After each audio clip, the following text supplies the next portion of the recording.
It's me again. Today's cold.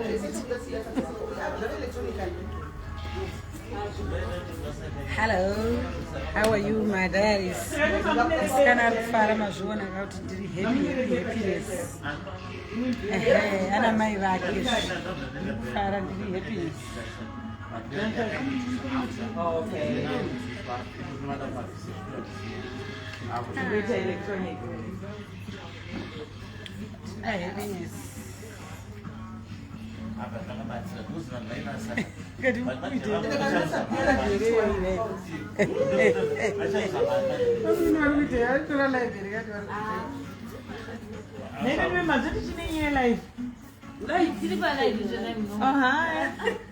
Triple life.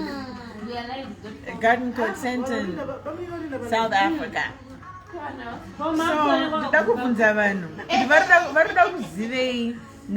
Anything about us. Nasi never know Wanda Panam. That's not from Yes, Nasi from the yes. She never could dead Benny, my British Daripo. Zimbabwe, can I'm out of Funza Jaku, Ningrikin Jaku boldness. She got to Funza Nasti report that would Pinterest. Live in the aiwa isusu hatina mubvunzo tinongoti makadi henyu kuwa kuAfrica tiri kuno kwa zvekuti mubvunzo tichirumbonwa zvechirungu first time in Strandity saka tinoti makadiwa roi vangu varoi vese muri sei hanzi nawich killer. Hi, my dad is doing strawberry curry. Strawberry curry that is pink in color. Yeah, so we want strawberry curry. They are to say, guys, more than they don't say gonas. Namka say gua. I didn't know. Hey, so I don't want to share about it. You can't 8 years. You took a papa, wind up, over, was not so I took touya. Roo. So I don't know pick Nintendo. Where is Uncle Flower? Uncle Flower today, I'm sober. Where are you? I'm looking for you, Uncle Flower. Please come back. Today I'm sober. I'm drinking Coke. Come. Any questions so far? Does anybody want to know anything? Kana pane munhu ane mubvunzo kana arikuda kuziva guwa raSis Melly ndinaro ndisawira mukuru waSis Melly ndine guwa kana muchida mapicha abami ndinawo futi ndizvo reSis Melly ndiri kuudza vanhu kuti kana pane munhu arikuda guwa raSis Melly nhasi ndinaro rese ndinokupa yes. Saka some of you people might know me per page raSis Melly has come church and it ndogara pastates apa but zvese zvaSis Melly ndokuudzai everything you want to know, so hit me up and I'll let you know. I'm waiting for you. Daddies, my mama. Rudy ane guwa raSis Melly. Uy. Ru, I don't know my number. Ru, they are my files. My files. And ndinagwa indongonzwa kuwa ndakanyarara. Indangova shofe kuchitaurwa munhu achitaura nyaya dzake. Maida unditi chii. hanzi ari kutaura imi munonzani inini first name yangu ndinonzi Angie but kana uchida kunditsvaga pa Facebook ndinonzi Kamu space Chacha. If you just want to Google me, and I'm open to having as many friends as possible, add my profile to your account, add me as your friend. But I ndakauya kuzoona SIS MELLY nekusapota ball yavo all the way from the United States. SIS MELLY ball moon, but there is no zia. zvanzi ndiye Lilian wachero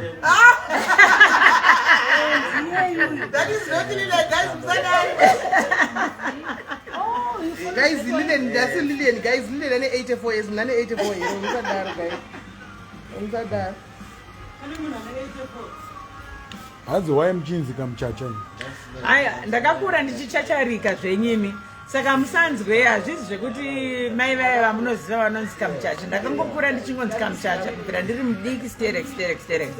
Because haiwa kuchacharika ndakachacharika nhasi ndikuedza ngocalma down now but haya ndiri kamuchacha chaiko kamunoziva. But ndiri kamuchacha ari pa low profile iri kana down. But no ndiri munhu anofara. But mendikudzei vamwe venyu vamunoziva uyu bruri wangu best friend yangu uyu ndimepi icho My rich aunties. yes that's my rich aunties Tiri kuplana business. Maisimba zvanzi timhoresewo. Hi everyone, I'm okay. Ndiri kufila comfortable. Ndiri mumapapiro membinga saka nhasi ndiri kufila comfortable. Uda kutenda mufunge henyu asi SIS-MELLY means a lot to me. Kana ndinawo vamachembera ari panapa ndiri comfortable. First time kupindawo muJoburg andimuona. Madhayaris vatendi. Nemi futi munotisapota ipapa munosapota SIS-MELLY. Saterere makuhwa imi vamwe vanhu vanongotaura but vanhu vakuru ndo vanotilidha mune zvakanaka. Izvenyu zvekuterera social media muchirovana meno zvenyu so haticharovana mazuva ano. Otendo zvanzi pane question yako noise Manheru ndati Rita noise. Madhayaris zvanzi Rutendo tipo advice kuma-married couples. Oh guys, what can I say? I'm not married. I'm still single. So my advice to married people is just be open, be transparent, good communication, respect one another. Respect is two ways. That's why I said respect in both sides. Yes. If you open, some of us people might think maybe yes, I'm attached to someone, but what makes me to be here right now without him being guessing what is she doing is because of the openness and be truth and trust one another. Thank you. Right. So mukubvunza marriage on a serious note now.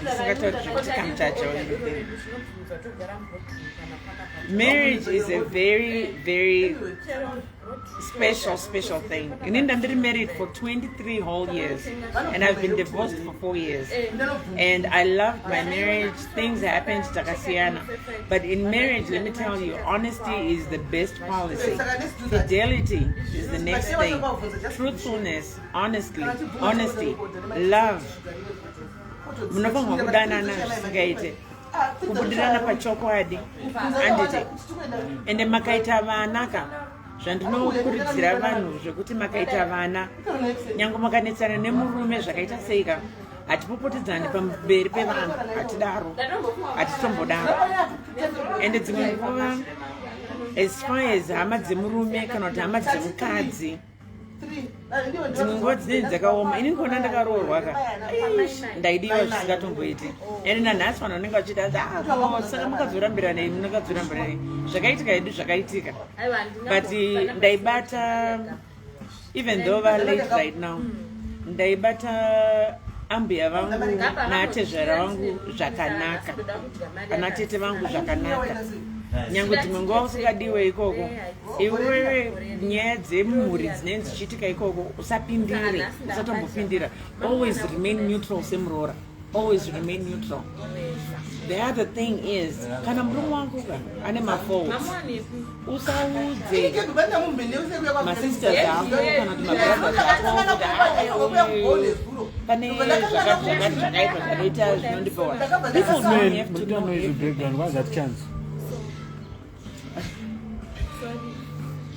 saka dzimwe nguva unofanirwa kutodhifenda murume wako. Hazvisi zvinhu zvese zvinofanirwa kuudzwa vanhu kunzi murume wangu akadai vanhu havazorespekta marriage yenyu kana mavalues emarriage yenyu. Even vana venyu havatombooni senge vana vari kukudzwa ine good marriage. So zvandataura izvozvo zvekuti respect each other pamberi pevanhu.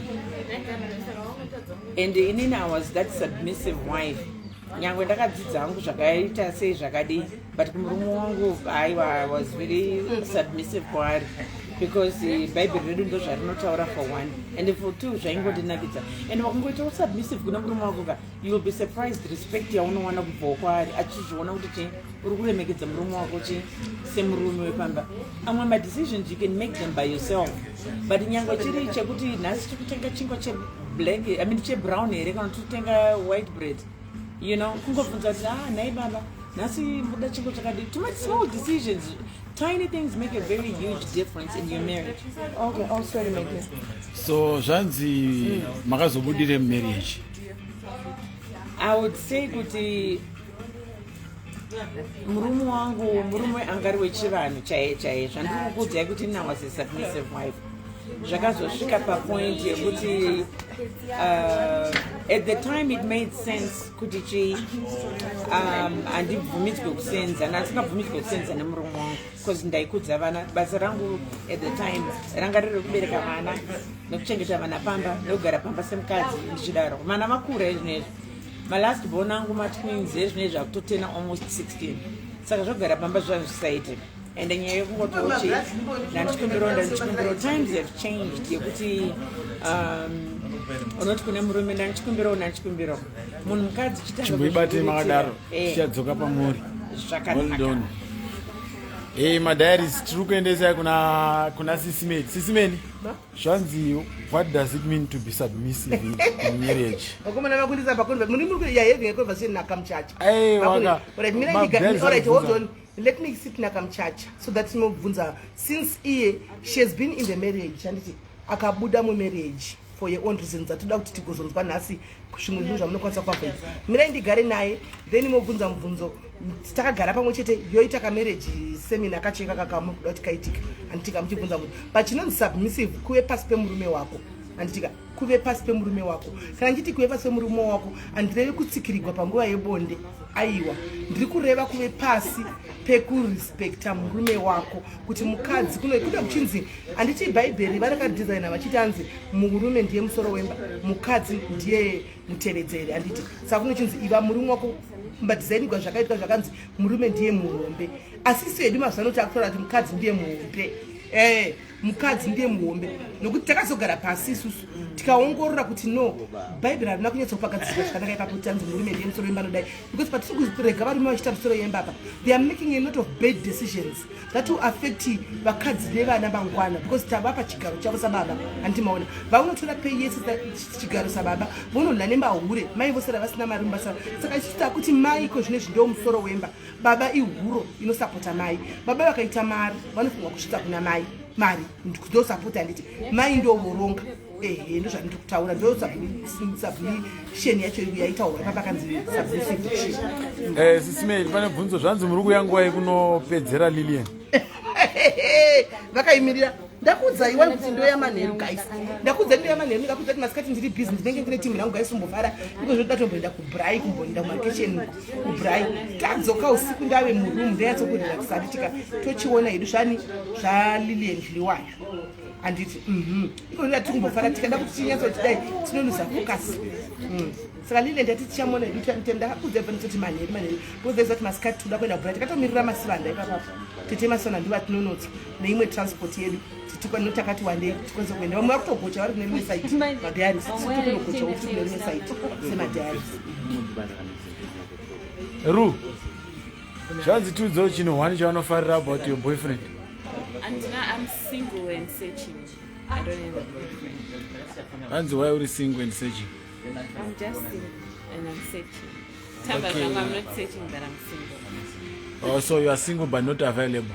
I'm single and available. Sorry, okay. Searching yanyanya kubatu. So I'm single and available. Muri kuzvinzira kavanhu. Zvanzi kugula daro munoshandisei paskini? Zvakanaka nashuda. Even nezuro. Oh, thank you. Anzi ndoshandisa chini paskini. Ndoshandisa kumeso kwangu ndozora inonzi Eucerin. Maybe camera, but I've got pimples kumeso. Okay, vazvinzira ma diaries. Maybe. Tumebi ari panapo. Zvanzi wane boyfriend here Tumebi. Nyaya chiri kujirwa musaga. Kujirwa musaga. Kujirwa musaga. Chimomoresa madiaries kavakusuwa. Madiaries sei musikana ari kufara, musikana ari happy. Vamukungoona so handbag ana mai vake nhasi.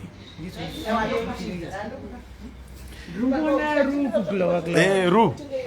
Zvanzi nababa vasikana your search is over because ndiri pano. I'm comment section. Saka chinzwa imwe nyaya. Ndozangu kuti hamuna kukomenta skin yangu kuti iri kuglowa and all that, but ndoshandisa SIS MELLY's diaries products. Kana pane yangu yevo skin yangu kana muri kuiona zviripo.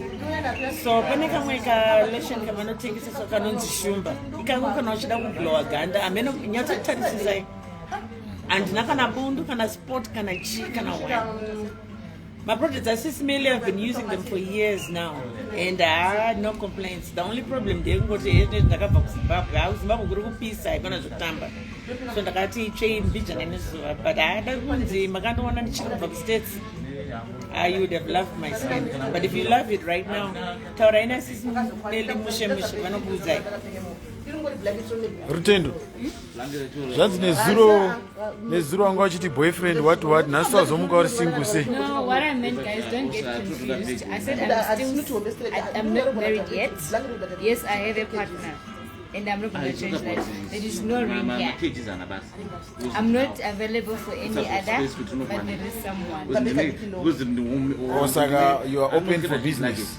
I'm not open for this. The business is closed. It was opened last year, but the business was stuck. No. So you are single but not available. Okay. Ko ango wechigo. Oh, Uncle Flowers. Uncle Flowers. I know Uncle Flowers, guys. Uncle Flowers is he can be my brother if I can say so. He can be my brother. I actually know Uncle Flowers' name. But Uncle Flowers wakati wani mombe 16. Sorry? Uncle Flowers wakati wani mombe 16. Yeah, the thing that me and Uncle Flowers cannot do together is because he's younger than me. Okay. Zvanzi ko body ru. Zvanzi ko body unozore.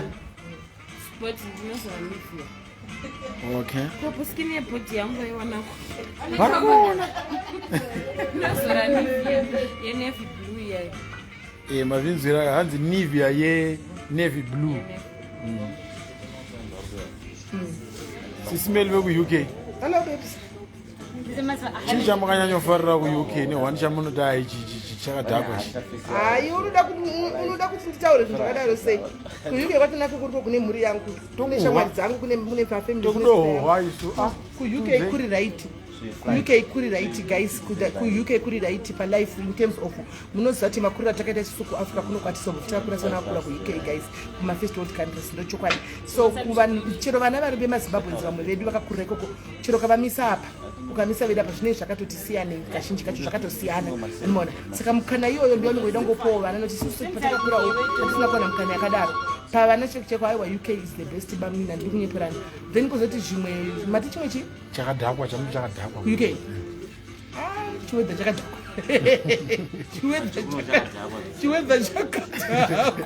chiwedha chakadhakwa plus chilife chacho hachina chisocial life plus hachina kungomira zvakanaka hachina unoziva kuti kana kusina social life panzvimbo unopesera pakuita kuti vanhu vaite kunge tinopenga so zvaunowa chipa itopenga vanhu vese vamwe vanenge vachiita makuhwa vamwe vachiita zvekudini inyaya yedepression nekuti unenge uchinogara uchingoti kubasa haunawopo kuti unombounganawo nevamwe uchidai zvonetsa asi otherwise izvozvo chete. Right. Come Chacha. Yes. Zvanzi muri kujola here. Hanzi chi? Hanzi muri kujola here. Ndiri kujola here. Muri kujola here. Aiwa ndiri kujola. Aiwa ndina boyfriend andina mfunge. I'm very single. I've been divorced for 4 years now. I've just been working. Why waka divorce? Ndakaudza kudhara. Saka ndimi makasiya murume kana murume akasiya ini. Ndakazodecide hangu kusiya murume. But I'll tell you one thing, panyaya divorce yangu ndachitoudza mai Simba naRutendo nhasi. nyangwe marambana vedu wega pamberi pevana you always have to be very cordial mese muri tu mukadzi nemurume because amufanwa kurwisanisana pamberi pevana nyangwe mabhife enyu akasimbarara zvakadii so mongo make sure kuti chi pamberi pevana muri kuwirirana. Inini ne-ex yangu we've actually become the very best of friends after we've gotten divorced. Ndakutomuziva sezvaari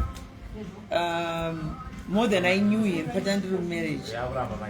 So it's possible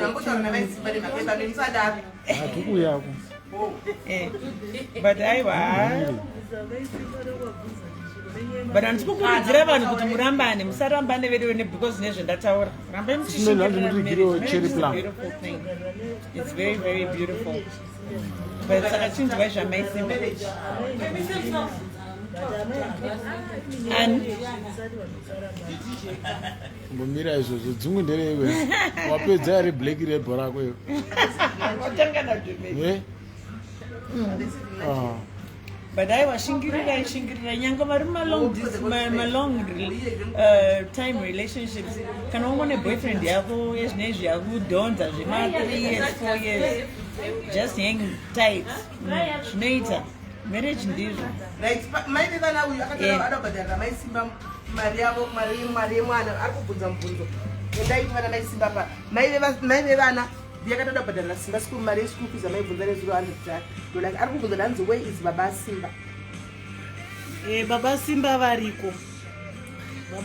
variko it's long story yababa simba but baba simba variko vane munhu ari kugara naye kugoromonzi saka variko zvavo but inyaya yekuti wakavataurira kuti ndibatsirei panhau yevana vanoti handina mari but vanenge vanayo saka haungazoramba uchifosa munhu kuti nhaiwe unoita nge wakuda kunorwa naye iwe wagara une stress kudhara then unozvipinza futi mustress manje maisimba semadhairis toda kuhwanyaya muri kuti variko kana kuti makatosiyana navo kuti variko ndakatosiyana navo kudhara okay in fact baba simba handigare navo ndakasiyana navo hapatone time ndine nhumbu yekamwana kangu kanonzi kuda kwashi kadiki kacho ine 3 months nhumbu yanga ine 3 months ezvinezvi ane 6 years next year mai vana ndisa primary mai vana unogona kuisenda kuzimbabwe straight rekupe madetails vanaitorera kuzimbabwe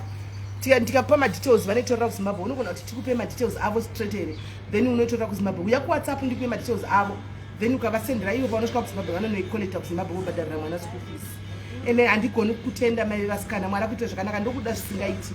Thank you very much and God bless you. And thank you very much, my Vaskana. You are a red gem. You are a red gem. I'm glowing through SIS MELLY. Msambo nyanyoti andino feel comfortable. Saka msazovatuka. Amungongo wanzwisisa chete kana muchiti vanhu vanopopotera SIS MELLY hamuvanzwisisi. Daima muchivanzwisisa.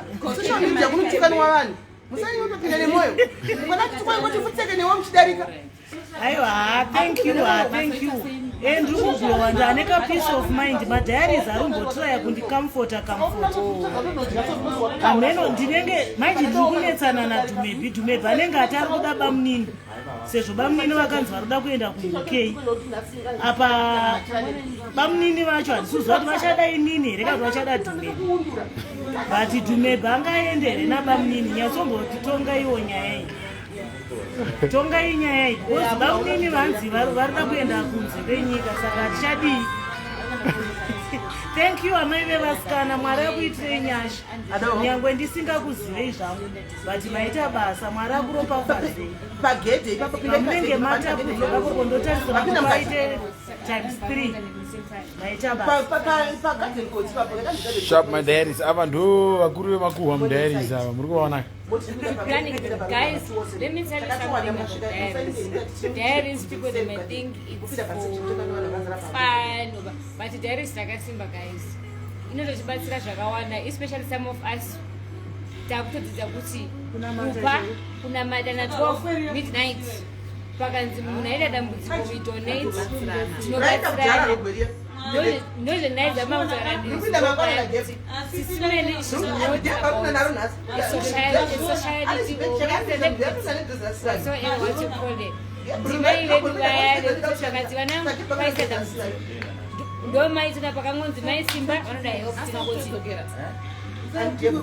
So yeah, today we're just having fun, just winding up what happened yesterday. We had a great time. Oh, that's my makeup boy.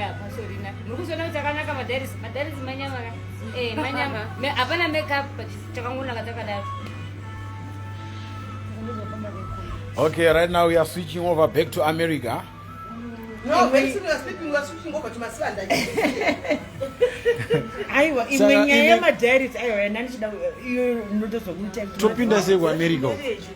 kuAmerica kunonetsa kupinda vanhu vadi nechinyika chavo mufunge havatori nechinyika chavo for one vanoda kuziva kuti une mari yako here iri muakaunti yekuti wakasvika ikoko waunetsa neamerican government kuti chindiriritsirai but pane nyaya yandichida kutaura kuti patandiri kuball nezuro vanhu vezororo kumulana hatimakavanzwa vachitaura kuti vedoitai mapolisi isusu vekudiaspora takungonzwa vana SIS-MELLY kuti hanzi kwashaikwa munhu pane bhodhi rekutadza kuenda kuzimbabwe chichichi handisi kuti munhu wese enda kuzororo kumulana but vedo ngatiitei mapolisi mufunge especially kana uchigara idza kuno kuSouth Africa kubotswana wherever you are polisi chinhu chakasimbarara because madhairis ezvine zvakutanga kutaura kuti hanzi taneta nekungoti kanzatu ende mari yacho iri kutaurwa nhai SIS-MELLY. Did I hear wrong nezuro vachitaura kuti hanzi insurance policy 89 rands? Just 89 rands mfunga izi mari inoshamisira mhuri yese covered up to how many children? 7. Because haticharambe tichiita zvekanzatu isusu vatinobva kuAmerica haiwa tinopa mari dzekuviga vanhu ndunyepa here nhai SIS-MELLY.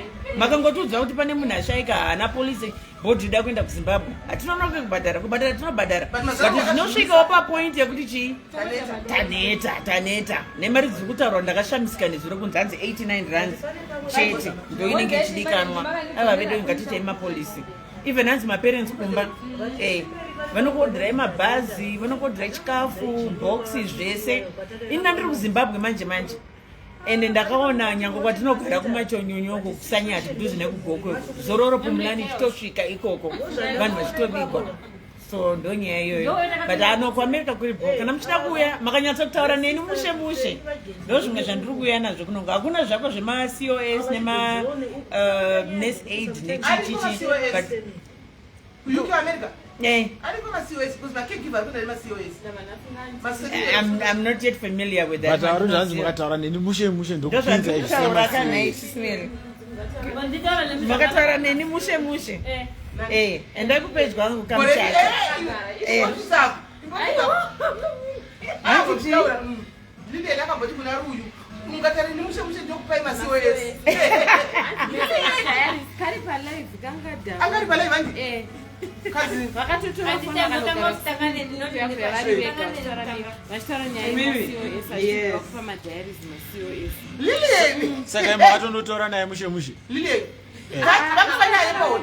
Munhu akanomutora kuairport ndiye munhu ndakatuma kunontora sisi kuairport. Hanti vanga vari sisi vedu. Lilian came to us as a sister. I can remember. This was 2020. Before I enda kumasocialite SI, akatanga kutaridza kwatiri sekuti angani mwewe wehumai. Handinoona. Saka takamuaccommodate chiti she's a mother. Handinoona. Because there is plus. And zveshuwa paaita panguva iyoka. Hakuna nobody suspected kuti zvikuitika izvi. Takati she's a mother. Takamuda. Titi ndimai vauyawo kuzoti ndinoti vaisapota diaries. Vakazoteka munosati chii nyaya iyi inoda manheru. Hai ndatakaisogara zvakanaka manheru positive kwete lot to say pana Lilian. And lot to say wavaziva. Exactly. Mavaziva ka. It's a lot to say. So vanhu vakazviunderstand kana vanhu vachinyora kuti yeye muda zvemahara muda chii kumasocialite ka. Muzava kuziva nyaya yacho. Maybe kana sitsanangura vachanzwisisa ipapo. Handiona.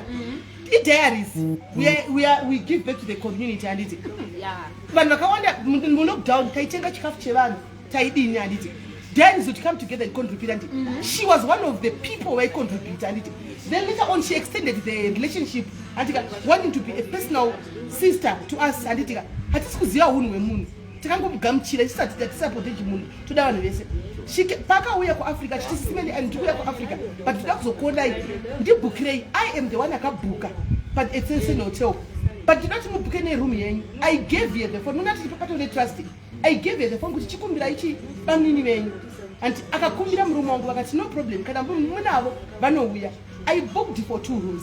She flew her sister from Zim kuti vauye kunoko we had the sister vamwe vakati so quiet so yes a very strong strawberry cake ndoko akatangira aya anoona then vakati vachiuya kubva uko inini semunaibva kuna sendeki ndakapa mareservations ese kuna isa ndochemanheru kaishi ndochemanheru kaishi takutofamba nacho ndochemanheri chimadhairi zavasuchida ichi ngatingotaura naro ru achimbotiudzawo nyaya aiwa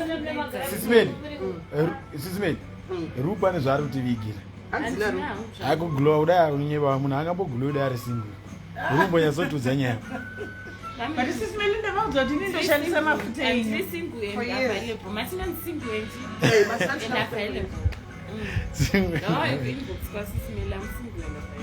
animavizwa avo maisimba muri kuti chii munobvumira nazvo here kuti munhu ari single and available ya zvinogona kuitika vanenge vane peace of mind munguti inini makanditi dzokere kuna baba simba ndodzokera munouya muchindirova haiwa basimba chironda chemunhu kana pane hama yavo iri kuonaka haisi secret iye haisi secret wozi pane stage yekuti wakarwadziswa imba inoda kunamatirwa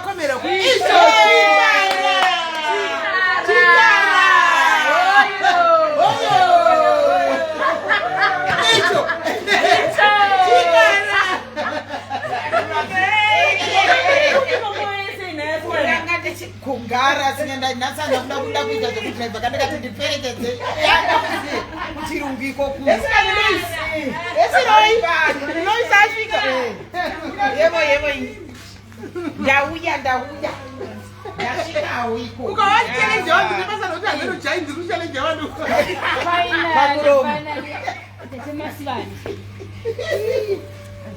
muri saidi nevatsikinasati takaitoitonaiyoyo hanzi kwapindwa kwauyiwa province masana ndinopenga chetu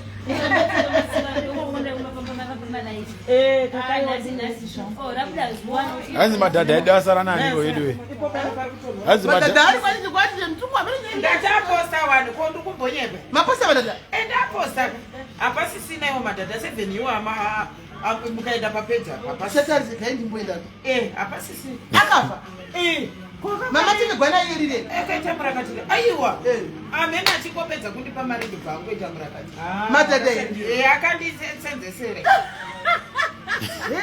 ndiye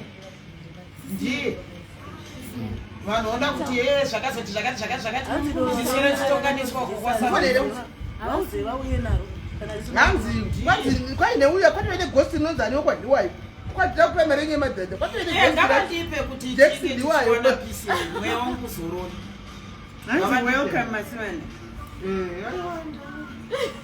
ndakubhadhare madhadha enyu ndokuti zviperi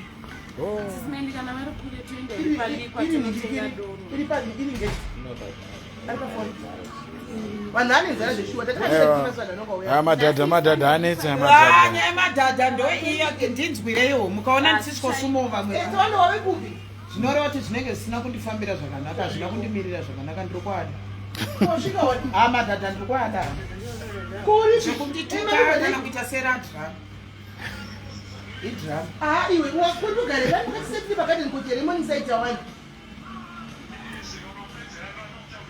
zvimi zvine vanhu masiseko tiri pandatiiwa ende muri kungoone zvinobvumwa nemvura kwemaida kuti ndiekungonezerokandezirasira mubheke ndinaro ndasvikaita mudzimozviro mukanyara ida kuti ndienda kadaiso vanhu vanga vakachena kudaiso vanhu muri kungoonenga kana nesimba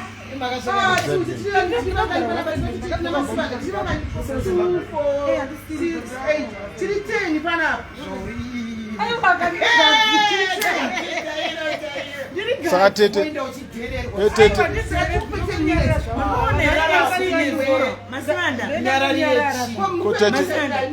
saka muchiri kuda mari yaLilian mari mari yake dai yambomira zvino ndiri kutamba gwere venga izvozvi kuti ndisvike zvandiri kuda iso zvabvira kunyona wedzi kuda mari aiwa ndaimbomira zvaingaika namaina mamai havaite sei amai havarodzo ndimborarama izvi zvinenge zviri paiwa ngaregedze zvake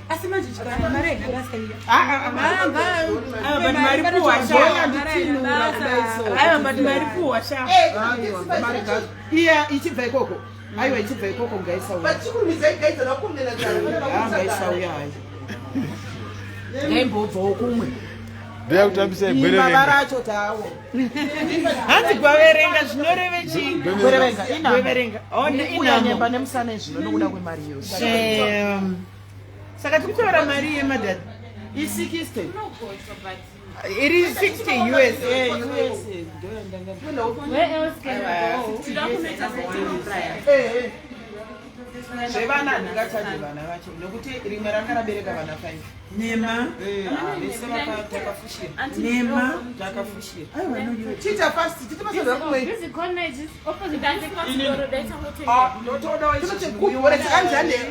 takutobuda ngatichiita vari nemotari zvinani tivati tivasangane